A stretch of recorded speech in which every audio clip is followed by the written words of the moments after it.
Hey guys, how's it going? Today I'm here with the iPad mini 2nd generation and we're going to see how it holds up in 2022. Now from the outside, the iPad mini 2nd generation holds up pretty well. It's not really that outdated of a design as it shares similar design to the new iPad 9 generation from last year. We have a 7.9-inch Retina display, there's a lightning port at the bottom, headphone jack at the top, and on the back we have the full aluminum back with the Apple logo in the middle. So design wise, it's not really an outdated device.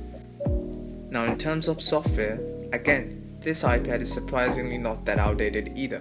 iOS 12 is what this iPad ended up on, which is decent, but I would have loved to see this device maybe get iOS 13, but that's where it ended, which means it won't be getting any more software updates, which means it's already outdated software wise and won't be getting any new updates. But in comparison to some of the older models which ended up on iOS 9, I think iOS 12 still feels modern in 2022 and still holds up pretty well. Now, camera wise, we have a 5 megapixel back camera and a 1.2 megapixel front camera.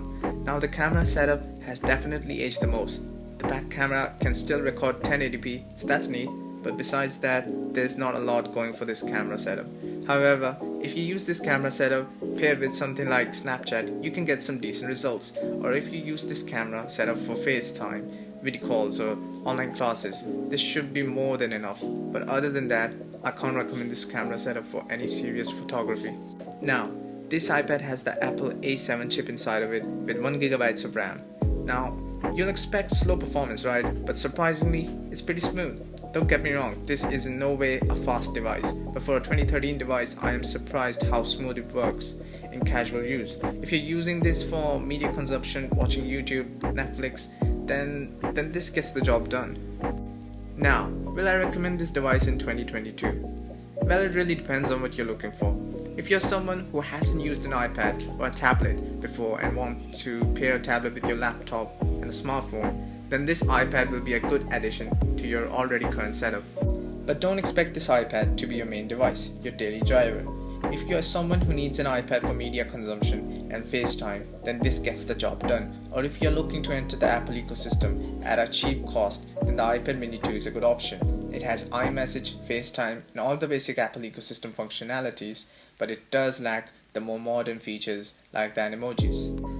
I would much rather recommend picking something like the iPad Air 2nd generation over this.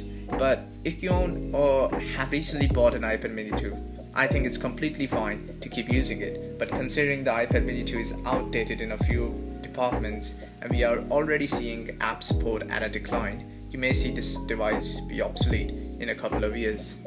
Now, if you guys have any other questions, leave it down in the comment section below and hit the like button, it would mean so much to me. And most importantly, hit that subscribe button, and I'll see you guys in the next video.